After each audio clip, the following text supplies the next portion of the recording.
메이슨은 이것들 알고 보면 내 몸을 갉아먹는 숨은 살인자 7가지에 대해서 이야기해 보겠습니다. 잠깐만요. 혹시 지금 코 세척하려고 수돗물 받으셨나요? 아니면 가습기에 물 채우려고 하셨나요? 그럼 잠시만 오늘 이야기를 들어보시고 하셔도 늦지 않습니다. 2021년 호주에서 있었던 일입니다. 60대 중반의 한 여성분이 평소처럼 코 세척을 하셨어요. 건강을 위해서 매일 하시던 습관이었죠. 그런데 며칠 후부터 두통이 시작되더니 열이 나고 점점 의식이 흐려졌습니다. 병원에 실려갔지만 결국 8일 만에 돌아가셨어요. 사인은 뇌를 파괴하는 아메바 감염이었습니다. 이 여성분이 잘못한 게 뭘까요? 코 세척할 때 수돗물을 그냥 쓰신 거였습니다. 끓이지 않고요. 여러분, 오늘 제가 드릴 말씀은 이런 겁니다. 우리가 매일 아무렇지 않게 쓰는 것들, 먹는 것들 중에 생각보다 위험한 게 있다는 거예요. 무서워서 하는 말이 아닙니다. 아는 만큼 예방할 수 있으니까 오늘 이 시간만큼은 귀 기울여 주시면 좋겠습니다. 영상을 시작하기에 앞서 오늘 이야기가 궁금하시고 여러분에게 도움이 될 듯하다면 먼저 구독과 좋아요 부탁드립니다. 구독은 계속 좋은 컨텐츠를 만들 수 있는 힘이 되고 좋아요는 저에게 컨텐츠에 대한 보람을 느끼게 해줍니다. 오늘 이 영상 끝까지 들으시면 여러분은 내일부터 당장 바꿀 수 있는 생활습관 7가지를 명확하게 하실 수 있습니다. 그럼 지금부터 시작하겠습니다. 아마 많은 분들이 이렇게 생각하실 겁니다. 우리 집은 괜찮아. 나는 깨끗하게 사니까. 그런 일은 남의 일이지. 네, 맞아요. 대부분은 괜찮습니다. 그런데 문제는 대부분이에요. 100명 중에 1명, 1000명 중에 1명이라도 그게 내가 되면 100%가 되는 거거든요. 그리고 오늘 제가 말씀드릴 내용은 특별한 사람한테만 일어나는 일이 아닙니다. 여러분 집에도 있고 제 집에도 있고 누구나 매일 쓰는 것들입니다. 오늘 다룰 내용을 크게 3가지로 나눠보면 이렇습니다. 첫째, 물과 공기를 통해 들어오는 위험. 둘째, 우리가 매일 먹는 음식 속 숨은 위험. 셋째, 오늘 당장 바꿀 수 있는 예방법. 하나씩 차근차근 알려드릴게요. 먼저 첫 번째, 물과 공기 이야기부터 시작하겠습니다. 아까 처음에 말씀드린 뇌먹는 아메바. 정식 이름은 네글레리아 파울러리라고 합니다. 이 아메바는 따뜻한 물에 삽니다. 호수, 강, 온천, 심지어 관리가 안 되는 수영장에도 있을 수 있어요. 그런데 이 아메바가 무서운 이유는 코로 들어오면 후각신경을 타고 뇌까지 간다는 겁니다. 뇌에 도착하면 뇌 조직을 파괴하기 시작해요. 치사율이 얼마나 되냐고요?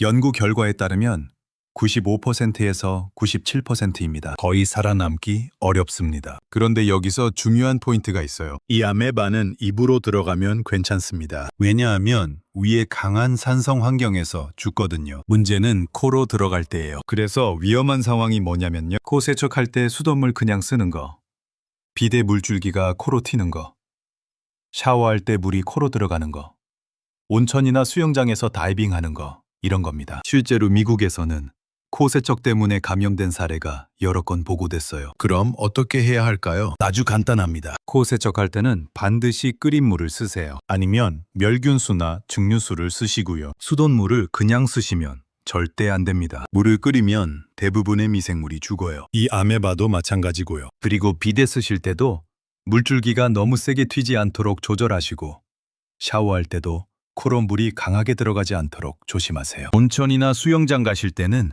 코마개를 쓰시는 것도 좋은 방법입니다. 그래도 나는 평생 수돗물로 코 세척했는데 괜찮았어 라고 하실 수 있어요. 네, 맞아요.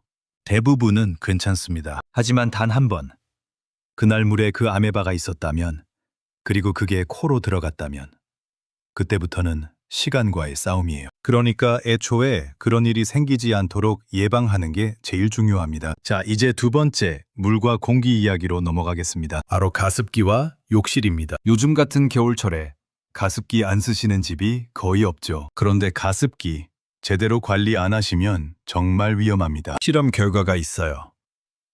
초음파 가습기에 수돗물을 넣고 틀었더니 실내 미세먼지 농도가 얼마나 올라갔을까요? 최대 658 마이크로그램이었습니다. 이게 얼마나 높은 수치냐면요.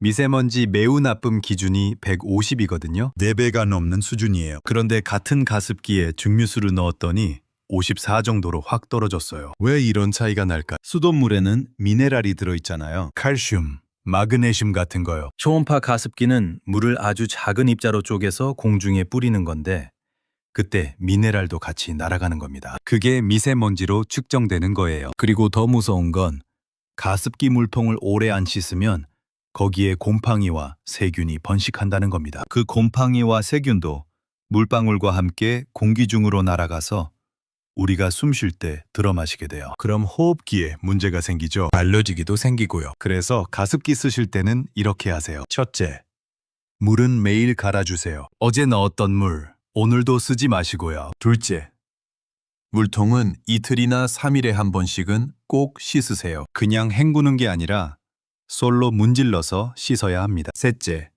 가능하면 증류수나 정수된 물을 쓰세요. 수돗물보다 훨씬 안전해. 넷째, 필터가 있는 가습기는 필터를 정기적으로 교체하세요. 욕실도 마찬가지입니다. 욕실 실리콘 틈에 까만 곰팡이 피어 있는 거 보셨죠? 그냥 보기 싫어서 문제가 아니에요. 그 곰팡이가 공기 중으로 날아다니면서 우리 폐로 들어갑니다. 장기간 노출되면 호흡기 질환, 알레르기, 천식 같은 문제가 생길 수 있어요. 그래서 욕실 청소도 정기적으로 하셔야 해요. 락스나 곰팡이 전용 세제로 틈틈이 닦아주시고 환기는 필수입니다. 샤워 끝나고 나서 환풍기 1시간 정도 돌려놓으시면 습기가 빠져서 곰팡이가 덜 생겨요. 세 번째, 물 이야기.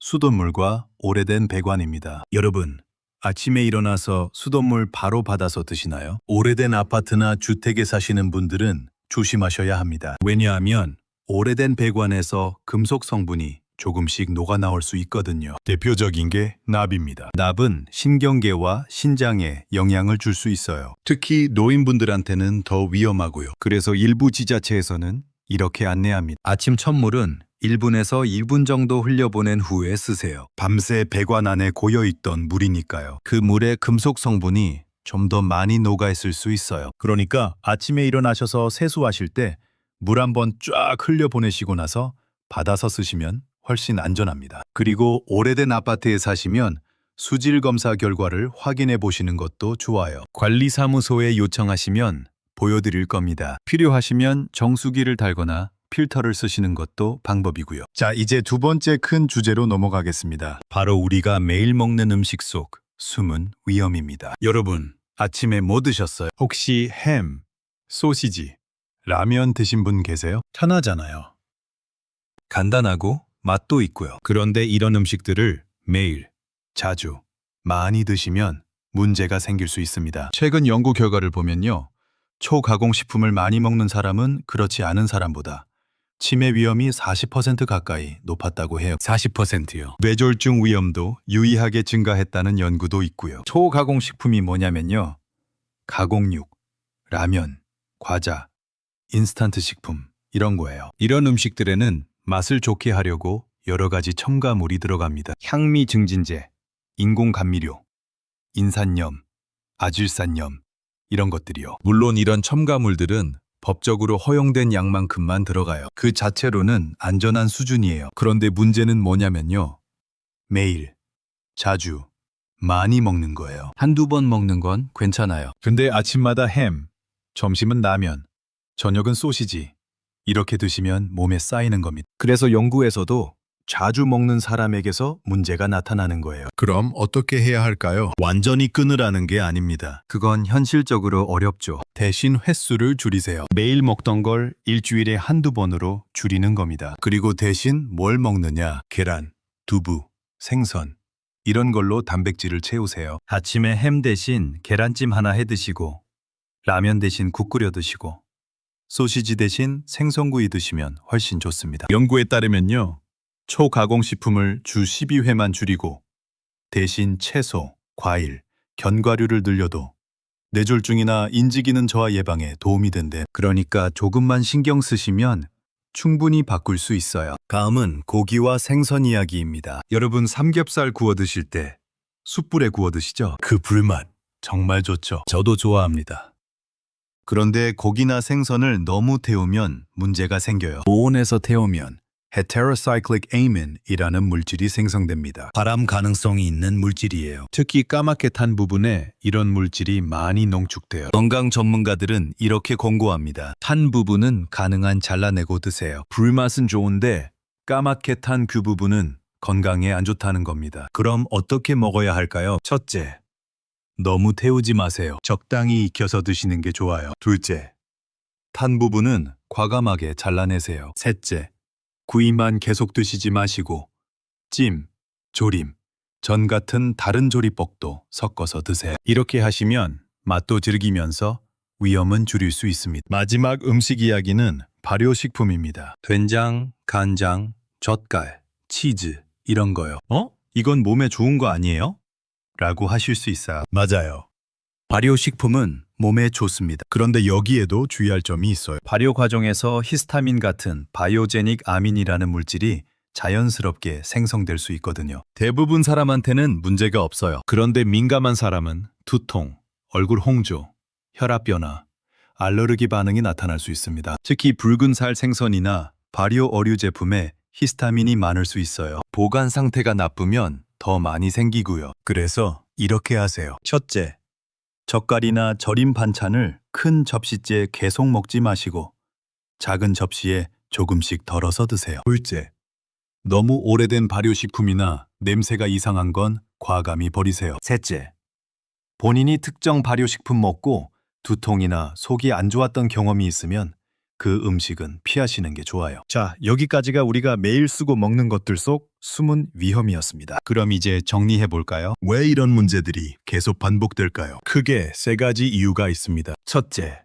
정보 부족입니다. 코 세척할 때 끓인 물 써야 한다는 거, 가습기 물통 자주 씻어야 한다는 거, 이런 거 누가 가르쳐 주지 않아요. 광고에도 안 나오고 뉴스에서도 사고 나기 전에는 안 다루죠. 그러니까 모르고 지나가는 겁니다. 둘째, 습관입니다. 나는 평생 이렇게 살았는데 괜찮았어. 라는 생각이에요. 네, 대부분은 괜찮습니다. 그런데 언제 문제가 생길지는 아무도 몰라요. 그러니까 미리 조심하는 게 맞는 거죠. 셋째, 편리함을 포기하기 어렵다는 겁니다. 햄이 편하고 라면이 편하고 수돗물 그냥 쓰는 게 편하잖아요. 그런데 조금만 불편하게 살면 훨씬 안전해집니다. 물 끓이는 거, 가습기 물통 씻는 거, 판 부분 잘라내는 거, 이런 작은 수고가 여러분의 건강을 지켜줍니다. 그럼 이제 해결책을 구체적으로 알려드릴게요. 오늘 당장 실천할 수 있는 것들입니다. 물과 공기 관리. 코 세척할 때는 끓인 물이나 멸균수만 쓰세요. 가습기 물은 매일 갈고 물통은 이틀에 한 번 씻으세요. 욕실 곰팡이는 한 달에 한 번 락스로 닦아주세요. 아침 첫 물은 1분 흘려보낸 후에 쓰세요. 음식 관리. 가공육. 라면은 매일 먹지 마시고 일주일에 한두 번으로 줄이세요. 대신 계란, 두부, 생선으로 단백질을 채우세요. 고기 구울 때 탄 부분은 잘라내고 드세요. 젓갈 절임은 작은 접시에 덜어서 드세요. 이게 전부예요. 어렵지 않죠? 그럼 이제 실행 순서를 알려드릴게요. 오늘 할 일. 집에 가셔서 가습기 물통 한번 씻으세요. 내일 할 일. 코 세척하시는 분은 물 끓여서 식혀놓으세요. 이번 주 할 일. 냉장고 열어서 가공육, 라면 몇 개 있는지 세어보세요. 너무 많으면 횟수 줄일 계획 세우시고. 이번 달 할 일. 욕실 곰팡이 한번 깨끗하게 청소하세요. 이렇게 하나씩 하시면 됩니다. 한꺼번에 다 바꾸려고 하지 마세요. 그러면 힘들어요. 하나씩 천천히 할 수 있는 것부터 하시면 됩니다. 댓글에 기대라고 남겨주시면 다음 이야기에서 더 도움되는 정보와 컨텐츠로 찾아올게요. 자, 마지막으로 정리하겠습니다. 오늘 우리가 다룬 내용은 크게 7가지였습니다. 뇌 먹는 아메바 예방을 위한 코세척물 관리, 가습기와 욕실 청결 관리, 오래된 배관, 첫물 관리, 가공육과 라면 섭취 줄이기, 태운 고기, 탄 부분 잘라내기, 발효식품 적당히 먹기. 이 모든 게 특별한 장비나 돈이 필요한 게 아닙니다. 그냥 조금만 신경 쓰시면 되는 거예요. 물 끓이고, 청소하고, 탄 부분 잘라내고, 횟수 줄이고. 이 작은 습관들이 여러분의 뇌, 폐, 신장, 혈관을 지켜줍니다. 저는 오늘 이 영상을 무섭게 만들고 싶지 않았어요. 겁을 주려는 게 아니라 정보를 드리고 싶었습니다. 아는 만큼 예방할 수 있으니까요. 그리고 이 영상 혼자만 보지 마시고 가족들과 함께 보세요. 특히 자녀분들한테도 공유해 주시고요. 엄마, 아빠, 이런 거 조심하셔야 해요. 라고 말해줄 수 있잖아요. 서로 챙기면서 사는 게 가족 아니겠습니까? 오늘 하나라도 바꾸시면 내일은 더 안전해집니다. 여러분의 건강한 노후를 진심으로 응원합니다. 오늘도 좋은 하루 보내세요. 감사합니다.